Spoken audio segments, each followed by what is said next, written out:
Hello everyone, good morning. स्वागत है आपका अपने चैनल हिस्ट्री वन में। राजस्थान की लोक नृत्य हम डिस्कस कर रहे थे, जिसमें हमने क्षेत्रीय लोक नृत्य, व्यावसायिक लोक नृत्य और सामाजिक धार्मिक लोक नृत्य को हमने डिस्कस कर लिया।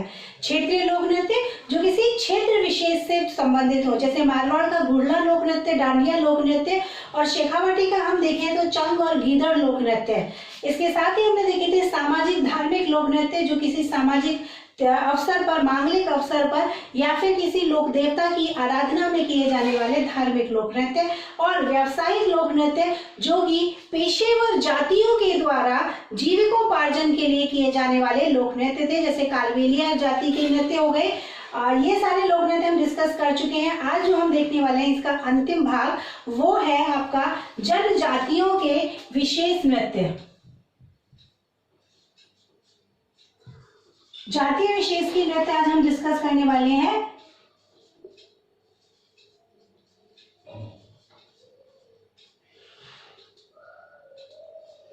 ठीक है, जिनको जातीय नृत्य भी कहते हैं।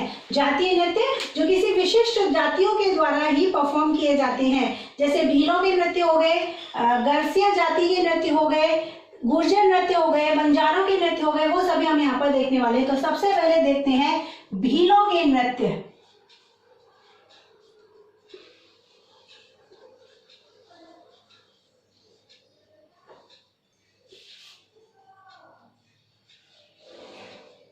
भीलों के नृत्य मतलब भील जाति के द्वारा जो भी नृत्य किए जाते हैं उन नृत्यों को हम देखते हैं। और उसके लिए आपको याद करने की एक ट्रिक है, भीलों के यहाँ गेघो युग में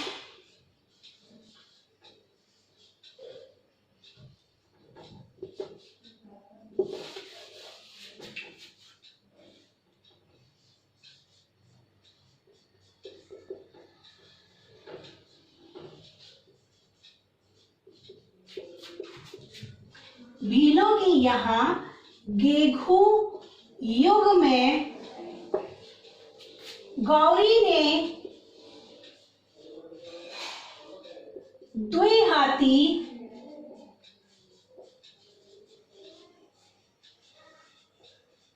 द्विहाती को ढेर किया। ये है भील जाति के नृत्य याद करने की ट्रिक आपकी। भीलों के यहाँ गेघो युग में गौरी ने द्विहाती को ढेर किया। भीलों के मतलब हम किसकी बात कर रहे हैं? भील जाति के नृत्यों की बात कर रहे हैं, जो भील जाति के द्वारा नृत्य किए जाते हैं। गेघू, गे में आता है गैर नृत्य, ठीक है। घू से है घूमरा नृत्य, गैर नृत्य, घूमरा नृत्य। यह से आ जाता है युद्ध नृत्य, गौरी नृत्य। गौरी नृत्य जिसको राई नृत्य के नाम से भी जाना जाता है। गौरी नृत्य या फिर उसको राई नृत्य के नाम से भी इसे जाना जाता है। गौरी नृत्य, द्विचक्री नृत्य,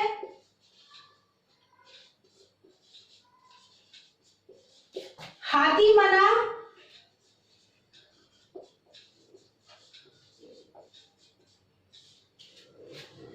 ढेर, इसमें र लेंगे, रा से आएगा रमणी नृत्य।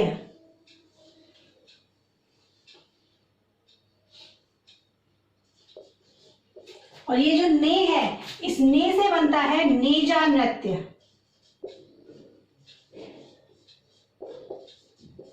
ठीक है,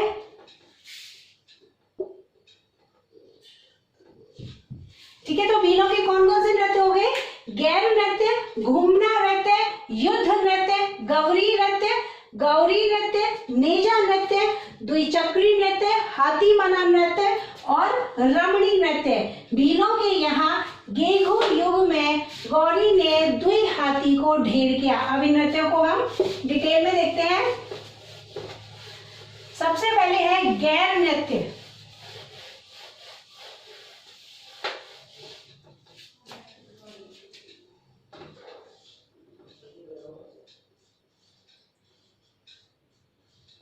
देखो, गैर नृत्य की विशेषता ये है कि गैर नृत्य की खास बात यह है कि ये जो है केवल पुरुषों के द्वारा किया जाता है। मेन इंपॉर्टेंट बात आपको ये याद रखनी है कि ये जो गैर नृत्य है केवल पुरुषों के द्वारा किया जाता है और होली के अवसर पर ये नृत्य किया जाता है।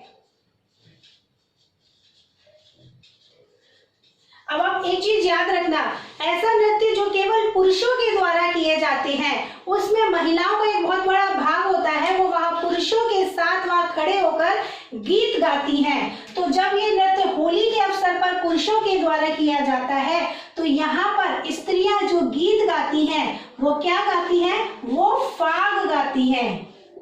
ठीक है, यहाँ पर स्त्रियां फाग गाती हैं। गैर नृत्य जो कि होली के अवसर पर किया जाता है केवल पुरुषों के द्वारा किया जाता है। इसमें आप याद रखना ये कैसे किया जाता है, गोल घेरे में ये नृत्य किया जाता है। हर पुरुष के हाथ में एक डंडा होता है। ठीक है, हर पुरुष के हाथ में एक डंडा होता है और दूसरे के डंडे से टकराते हुए ये लोग इस नृत्य को करते हैं। ठीक, पुरुषों के द्वारा किया जाता है। इसमें जो पुरुषों के द्वारा एक विशेष पोशाक पहनी जाती है, इस नृत्य में पुरुषों के द्वारा एक विशेष पोशाक पहनी जाती है और ये जो पोशाक पहनी जाती है इसको क्या बोलते हैं, इसको ओंगली कहा जाता है। ठीक है, इस नृत्य में पुरुषों के द्वारा जो एक विशेष पोशाक पहनी जाती है उसको ओंगली कहा जाता है। जो डंडा ये नृत्य में काम लेते हैं उसको खांडा कहा जाता है और जो नर्तक होते हैं उन नर्तकों को गैरिये कहा जाता है। ये तीन शब्दावली आप गैर नृत्य से याद रखना। जो डंडा ये लोग यूज करते हैं, जिस डंडे से एक दूसरे से भिड़ाकर ये लोग नृत्य करते हैं, वो डंडा खांडा कहलाता है। जो विशेष पोशाक ये नृत्य के दौरान पहनते हैं वो ओंगी कहलाती है और जो नृत्य करने वाले होते हैं वो गैरिया कहलाते हैं। ठीक है, जो नृत्य करने वाले होते हैं वो गैरिया कहलाते हैं। गोल घेरे में ये नृत्य किया जाता है और इसके साथ साथ जो वाद्य यंत्र होते हैं वो होते हैं ढोल और मांदल। ठीक है, ढोल और मांदल इसमें वाद्य यंत्र होते हैं और ये जो गैर नृत्य है वो बाड़मेर में एक स्थान है जिसका नाम है कनाड़ा। बाड़मेर के कनाड़ा नामक स्थान का ये जो गैर नृत्य है वो बहुत ही प्रसिद्ध है। गैर नृत्य कहाँ का प्रसिद्ध है, बाड़मेर में एक स्थान है जिसका नाम है कनाड़ा। गैर नृत्य के बाद में हम देखते हैं घूमरा नृत्य।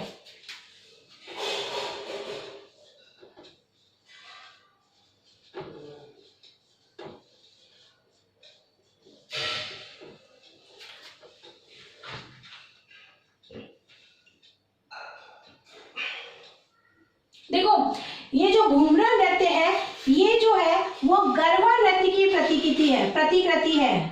ठीक है, ये जो घूमरा नृत्य है ये गुजरात के गरबा नृत्य से बहुत कुछ मिलता जुलता है। ठीक, होली के अवसर पर कब किया जाता है, होली के अवसर पर किया जाता है, गणगौर के अवसर पर किया जाता है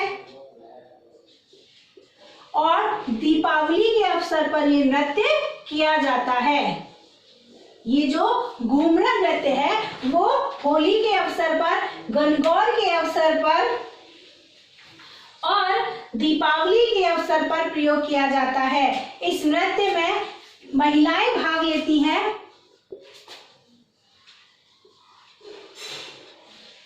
ये नृत्य केवल महिलाओं के द्वारा प्रदर्शित किया जाता है और महिलाएं इस नृत्य में दो दल में विभाजित होती हैं। ठीक है, महिलाएं इस नृत्य में दो दल में विभाजित होती हैं जिसमें से एक दल तो गीत गाती है और दूसरा दल जो होता है उस गीत की पुनरावृत्ति करते हुए नृत्य करता है। ठीक है, इस नृत्य में महिलाएं ही भाग लेती हैं। दो दल में इस नृत्य में महिलाएं विभाजित होती हैं जिसमें से एक दल सिर्फ गीत गाता है और दूसरे दल की जो महिलाएं होती हैं उस गीत की पुनरावृत्ति करते हुए नृत्य करती हैं।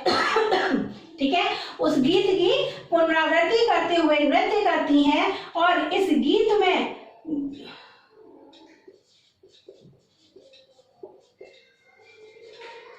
ढोल और थाली वाद्य यंत्र का नृत्य किया जाता है। ठीक है, इस नृत्य में ढोल और थाली वाद्य यंत्र का नृत्य किया जाता है। अर्धचंद्राकार में व्रत बनाकर इस नृत्य को किया जाता है। महिलाएं जो हैं इस नृत्य को अर्धव्रत बनाकर करती हैं। ये जो घूमरा नृत्य है महिलाओं के द्वारा ही किया जाता है और अर्धव्रत बनाकर ये नृत्य किया जाता है। घूमरा के बाद में देखते हैं हम युद्ध नृत्य।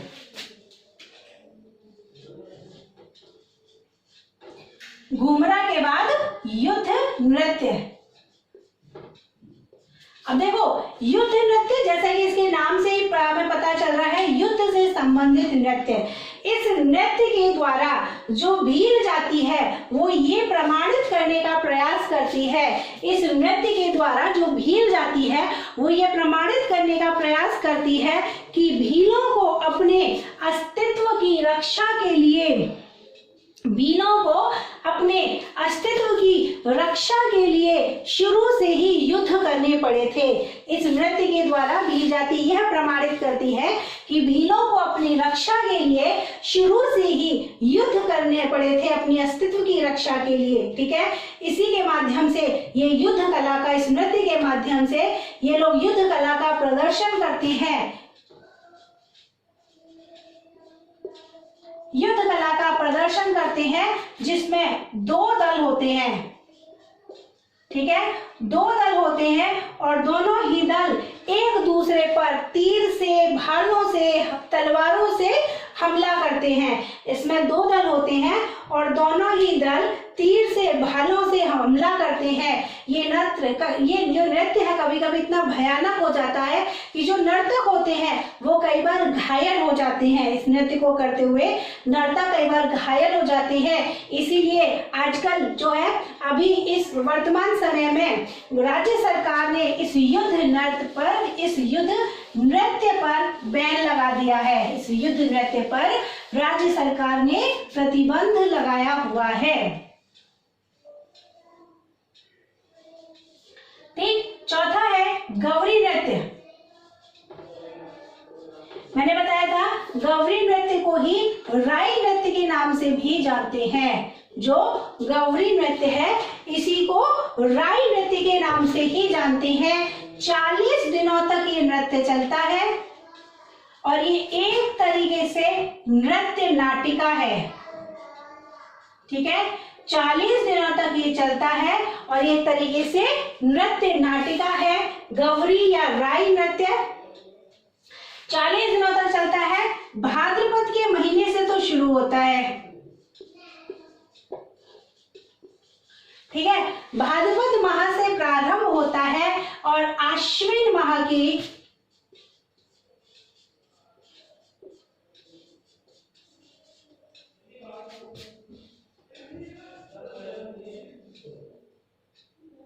जो शुक्ल पक्ष की 11 है,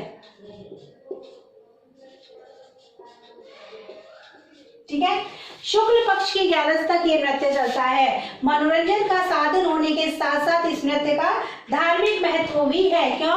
क्योंकि जो भी नर्तक इस नृत्य को करते हैं, जो भी इस नृत्य में पार्टिसिपेट करते हैं, वो सवा महीने तक, 40 दिन तक मांस या मदिरा का प्रयोग नहीं करते हैं। तो इसी वजह से सिर्फ मनोरंजन के माध्यम से ही नहीं, धार्मिक माध्यम से भी इस नृत्य का बहुत महत्व है। धार्मिक रूप से भी इस नृत्य का बहुत महत्व है। इस नृत्य में क्या किया जाता है? भगवान शिव और भस्मासुर की जो कथा है, उस कथा का इस नृत्य के दौरान प्रदर्शन करते हैं। ठीक है, भगवान शिव और भस्मासुर की कथा का इस नृत्य के दौरान प्रदर्शन किया जाता है।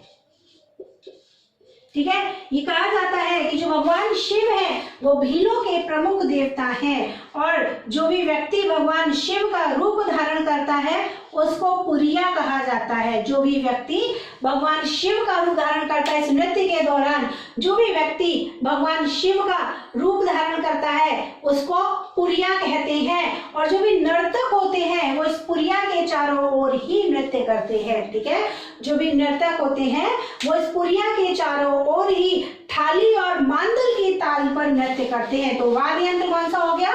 थाली और मांदल। ठीक है, भस्मासुर और भगवान शिव की पौराणिक कथा का वर्णन किया जाता है। इसमें मनोरंजन के साधन के साथ साथ इस नृत्य का धार्मिक महत्व भी है। ठीक है, इसके बाद में आता है द्विचक्री नृत्य। अब देखो, द्विचक्री से अपने को पता चल ही रहा है नाम से, द्वि मतलब दो, चक्र मतलब गोला, मतलब ऐसा नृत्य जो दो वृत्त पे किया जाता है। ठीक है, ऐसा नृत्य जो दो वृत्त बनाकर किए जाते हैं। ठीक, बिल्कुल ऐसा ही होता है। स्त्री और पुरुष इस नृत्य में भाग लेते हैं। स्त्री और पुरुष इस नृत्य में भाग लेते हैं। दो व्रत बनते हैं।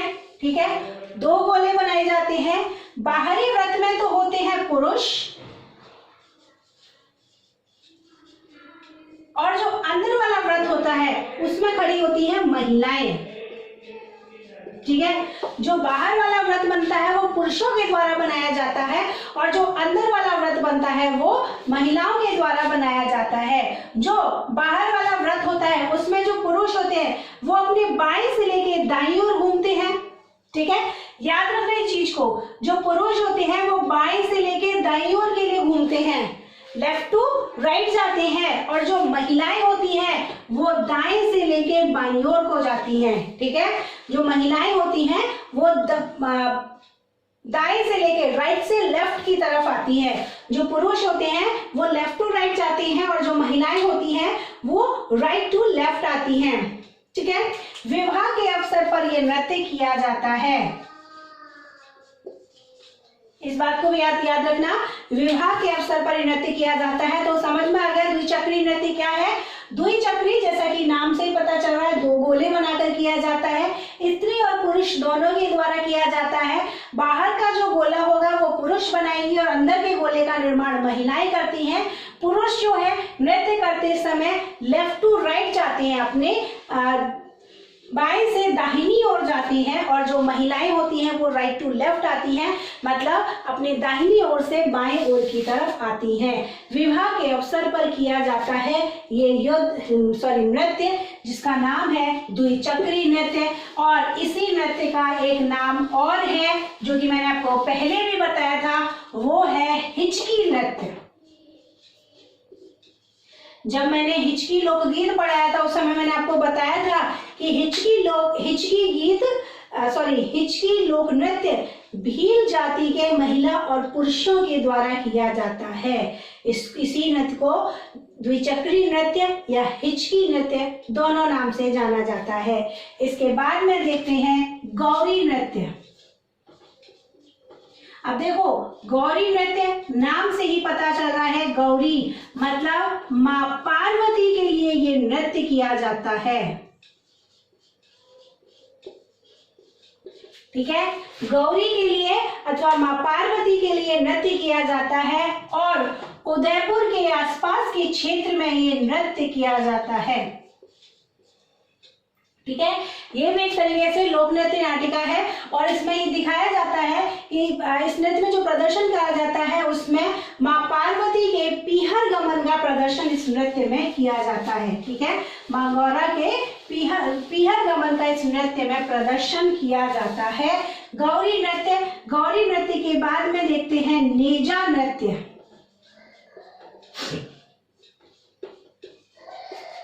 गौरी नृत्य के बाद में हम देखते हैं नेजा नृत्य। नेजा नृत्य भी एक युगल नृत्य है।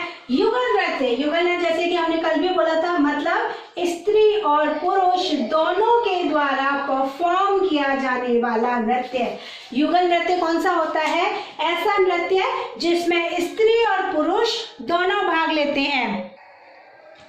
ठीक है, स्त्री और पुरुष दोनों इस नेजा नृत्य में भाग लेते हैं, और ये जो नेजा नृत्य है एक तरीके से खेल नृत्य है। ये जो नेजा नृत्य है एक तरीके से खेल नृत्य है, और ये होता कब है? तो ये होली के 3 दिन बाद ये नृत्य किया जाता है। होता कब है?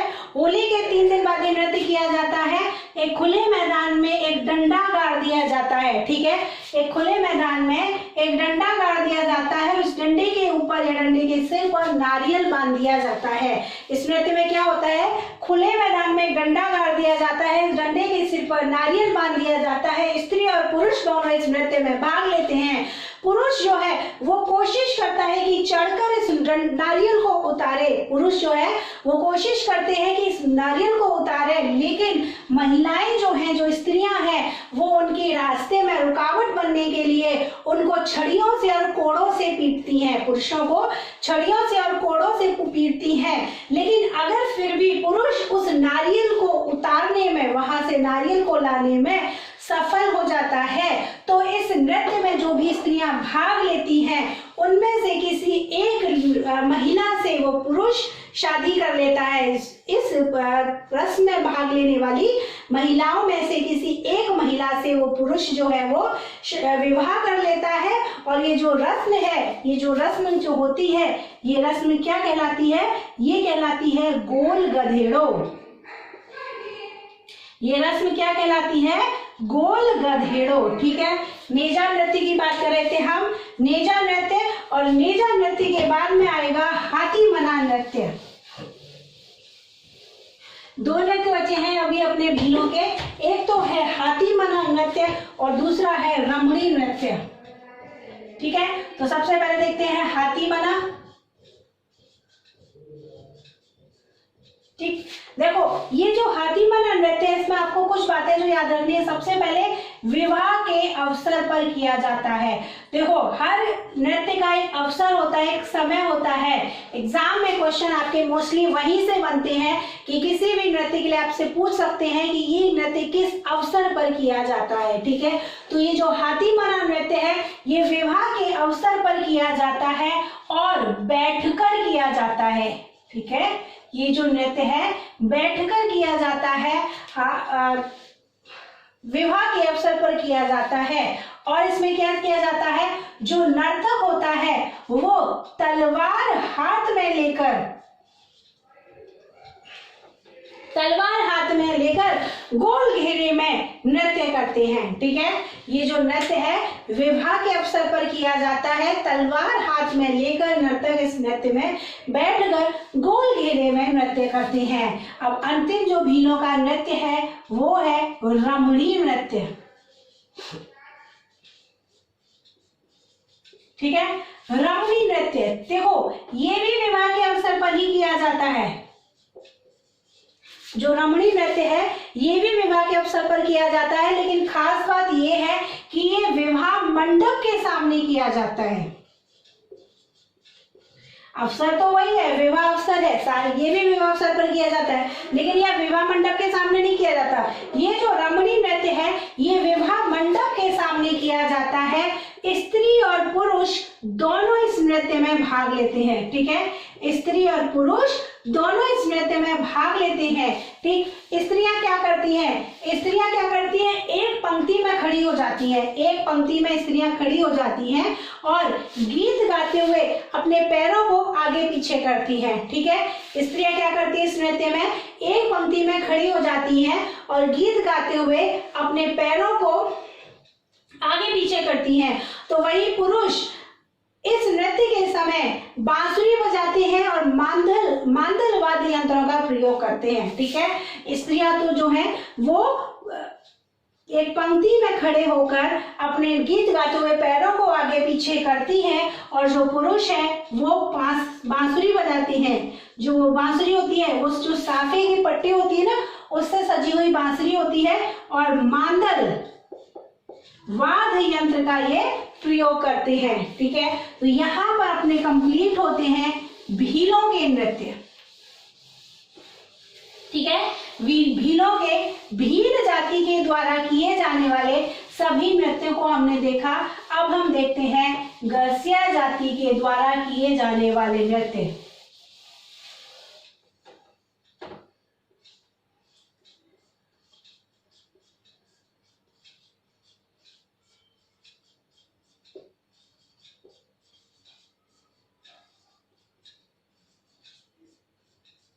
ठीक है, गरासिया जाति के द्वारा किए जाने वाले नृत्य, और इसके लिए जो मैंने आपकी ट्रिक बनाई है वो है मावा की मौज गोकुल में।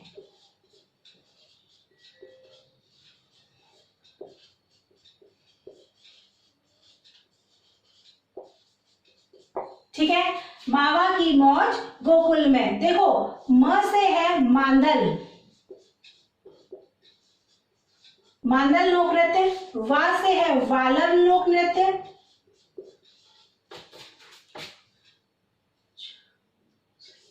मो से मोरिया, जवारा, गौर, जो कू है उसे कूद, और ला से है लूर। ठीक है। मावा की मौज गोकुल में कौन कौन से लोक नृत्य हो गए?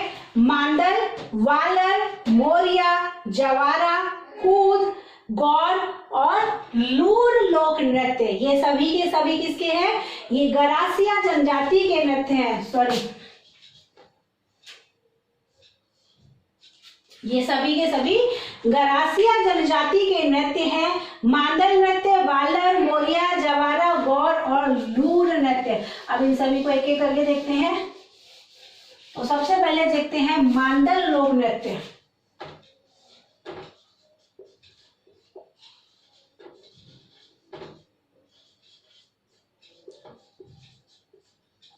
ठीक है।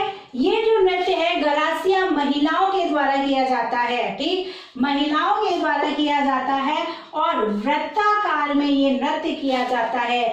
केवल महिलाओं के द्वारा किया जाता है, वृत्ताकार में ये नृत्य किया जाता है।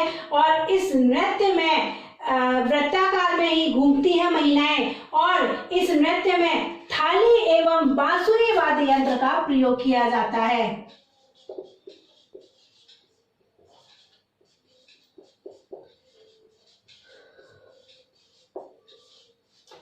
ठीक है। थाली एवं बांसुरी वाद्य यंत्र का प्रयोग इस नृत्य में किया जाता है। इसके बाद में वालर लोक नृत्य।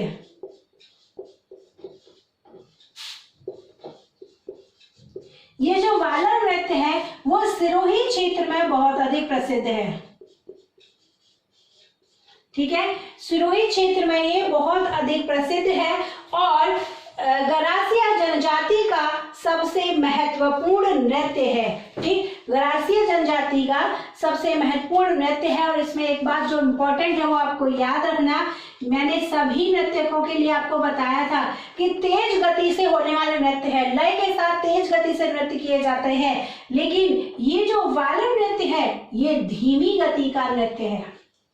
ठीक है, ये जो वालर नृत्य है ये धीमी गति का नृत्य है, मतलब इसमें धीमी गति से नृत्य किया जाता है। स्त्री और पुरुष दोनों इस नृत्य में भाग लेते हैं। इसमें दो अर्धव्रत बनते हैं। ठीक है, स्त्री और पुरुष दोनों इस नृत्य में भाग लेते हैं। दो अर्धव्रत इसमें अर्धव्रतों का वो निर्माण करते हैं। जो बाहरी वाला अर्धव्रत होता है वो तो होता है पुरुषों का और जो अंदर वाला होता है वो होता है महिलाओं का।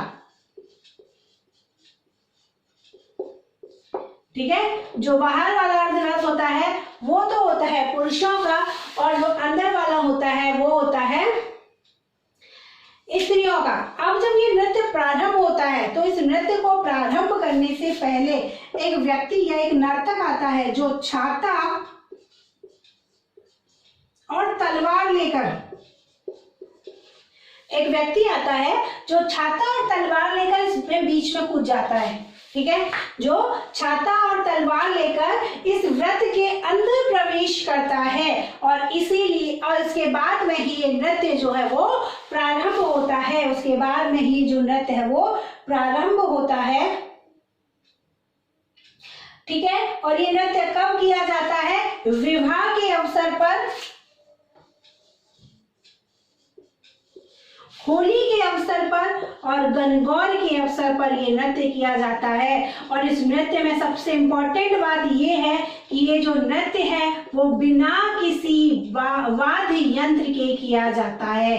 ये जो नृत्य है वो बिना किसी वाद्य यंत्र के किया जाता है। अब तक जो भी नृत्य मैंने आपको बताए हैं सभी नृत्यों में कोई ना कोई वाद्य यंत्र होता है, लेकिन ये जो वालर नृत्य है, गरासिया जनजाति का वालर नृत्य, इसमें किसी भी तरह का कोई भी वाद्य यंत्र ये लोग प्रयोग में नहीं लाते।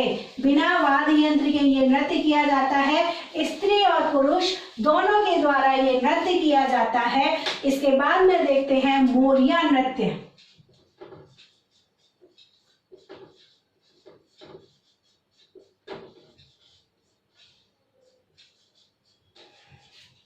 ठीक है, मोरिया नृत्य। अच्छा एक बात बताओ, जब घर में शादी होती है तो शादी से पहले गणपति जी की स्थापना करते हैं, गणपति जी को न्योता देते हैं। ठीक है, तो जब गणपति जी की स्थापना करते हैं तो गणपति जी की स्थापना के समय ही ये नृत्य किया जाता है। ठीक है, शादी के अवसर पर गणपति जी की स्थापना के समय पर ही ये नृत्य किया जाता है। और इस नृत्य में होता क्या है, गणपति जी के स्थापना में किया जाता है। तो एक बात और याद रखना कि केवल पुरुषों के द्वारा ही किया जाता है और रात्रि में किया जाता है। ठीक है, विवाह के अवसर पर गणपति जी की स्थापना के समय ये नृत्य किया जाता है और गणपति जी की स्थापना के पश्चात उसी रात को ये नृत्य किया जाता है और पुरुषों के द्वारा ये नृत्य किया जाता है। मोरिया नृत्य। मोरिया नृत्य के बाद में है जवारा नृत्य। जवारा नृत्य, देखो जवारा नृत्य कब किया जाता है, तो ये होली के अवसर पर किया जाता है। स्त्री और पुरुष दोनों इस नृत्य में भाग लेते हैं। जब होलिका दहन होता है तो उस होलिका दहन जब होता है तो उसके चारों ओर स्त्री और पुरुष इसमें नृत्य करते हैं। स्त्रियों के हाथ में जो होते हैं वो ज्वार जो होते हैं, गेहूं की और जौ की जो बाल होती है, उनका जो गुच्छा होता है वो स्त्रियों के हाथ में होता है। और इस नृत्य के लास्ट में, इस नृत्य के अंत में उस बाल को वो लोग उस आग में, होली की आग में सेक लेते हैं। तो ये कौन सा नृत्य है, जवारा नृत्य। और जवारा नृत्य के बाद में हम देखेंगे गौर नृत्य। जवारा नृत्य के बाद में है गौर नृत्य। गौर मतलब गणगौर। ठीक है, गौर से गणगौर मतलब ये गणगौर के अवसर पर किया जाने वाला नृत्य है। ठीक है, गणगौर के अवसर पर किया जाने वाला नृत्य है। और गणगौर जो त्योहार होता है वो भगवान भोलेनाथ और माँ गौरा का त्योहार होता है। भगवान शिव और माँ पार्वती का त्योहार होता है। तो माँ पार्वती और भगवान शिव के लिए किए जाने वाला ये एक अनुष्ठानिक पर्व है, यह अनुष्ठानिक नृत्य है। ठीक है, भगवान शिव और माँ पार्वती के लिए किया जाने वाला, उनको प्रसन्न किया जाने वाला गरासिया जनजाति के स्त्री और पुरुष दोनों के द्वारा किया जाने वाला ये सामूहिक अनुष्ठानिक नृत्य है। ठीक है, दोनों भाग लेते हैं, स्त्री और पुरुष। इसके बाद में हम देखते हैं गौर नृत्य के बाद में कूद नृत्य। देखो कूद नृत्य जैसे तो इसके नाम से ही पता चल रहा है, कूदना। ठीक है, तो इस नृत्य को कूद नृत्य क्यों कहते हैं, क्योंकि ये जो नृत्य है ना वो बहुत ही मस्ती भरा नृत्य है और इसमें स्त्री और पुरुष दोनों ही भाग लेते हैं और मस्ती से उछलते कूदते इस नृत्य को करते हैं। इसीलिए इस नृत्य को कूद नृत्य भी कहते हैं। इसीलिए इस नृत्य को कूद नृत्य कहते हैं। स्त्री और पुरुष पंक्तिबद्ध होकर इस नृत्य को करते हैं। इसको भी याद रखना कि जैसे वो ये जो नृत्य है ये भी बिना वाद्य यंत्र के किया जाता है। ठीक है, जैसे वालर नृत्य था ना, जैसे वालर नृत्य जो बिना किसी वाद्य यंत्र के किया जाता था, ऐसे ही ये कूद नृत्य है, ये भी बिना किसी वाद्य यंत्र के किया जाता है। स्त्री और पुरुष दोनों भाग लेते हैं और फुल मस्ती भरा, एंजॉय से भरा ये नृत्य होता है जिसमें स्त्री और पुरुष फुल एंजॉय करते हैं, उछलते कूदते इस नृत्य को करते हैं, इसीलिए इसको कूद नृत्य कहते हैं। ठीक है, इसके बाद में एक अंतिम नृत्य है, वो है लूर नृत्य। जब मैंने आपको कल घूमर पढ़ाया था तो मैंने आपको वहां बताया था घूमर के 3 टाइप, जिसमें लूर भी था। लूर मतलब जो गरासिया जनजाति के महिलाओं के द्वारा किया जाता है। मतलब समझे कुछ, मतलब ये है कि इस नृत्य की उत्पत्ति किससे हुई है, घूमर नृत्य से ही हुई है इस नृत्य की उत्पत्ति। इसीलिए कल मैंने आपको क्या बोला था, घूमर नृत्य अपने जो नृत्यों की आत्मा, क्योंकि अधिकांश नहीं सभी नृत्यों का जो है ना इस नृत्य घूमर से ही सबकी उत्पत्ति हुई है। राजस्थान के जितने भी नृत्य हैं उन सभी नृत्यों की उत्पत्ति घूमर से ही हुई है और इसीलिए घूमर को नृत्यों की आत्मा या नृत्यों का हृदय कहा जाता है। तो लूर नृत्य गरासिया जनजाति की महिलाओं के द्वारा किया जाता है और कब किया जाता है, शादी के अवसर पर या फिर मेले के समय किया जाता है। ठीक है, शादी के अवसर पर या फिर मेले के समय किया जाता है। शादी के अवसर पर किया जाता है तो कब किया जाता है, जब वर पक्ष की महिलाएं वधू पक्ष से उस लड़की का रिश्ता मांगने जाती हैं। ठीक है, वर पक्ष की महिलाएं वधू पक्ष से उस लड़की का जब रिश्ता मांगने जाते हैं तभी ये लूर नृत्य किया जाता है। तो यहाँ पर गरासिया जनजाति का ये नृत्य कंप्लीट होता है। आज हमने सिर्फ दो ही जनजातियों के नृत्य देखे हैं, भील जनजाति और गरासिया जनजाति। इसके बाद में सहरिया जनजाति, कंजर जनजाति, बंजारा जनजाति, इन सभी के नृत्यों को हम कल की क्लास में डिस्कस करेंगे। अगर आज का वीडियो ये आपको पसंद आया हो, कहीं भी कोई भी डाउट हो, कोई भी कंफ्यूजन हो तो क्वेश्चन आप पूछ सकते हैं कमेंट बॉक्स में। कमेंट कीजिए, क्वेश्चन पूछिए। अगर ये वीडियो को पसंद आया हो तो वीडियो को लाइक कीजिए, दोस्तों के साथ में शेयर कीजिए। मिलते हैं कल इसके आगे के टॉपिक के साथ में, तब तक थैंक यू सो मच।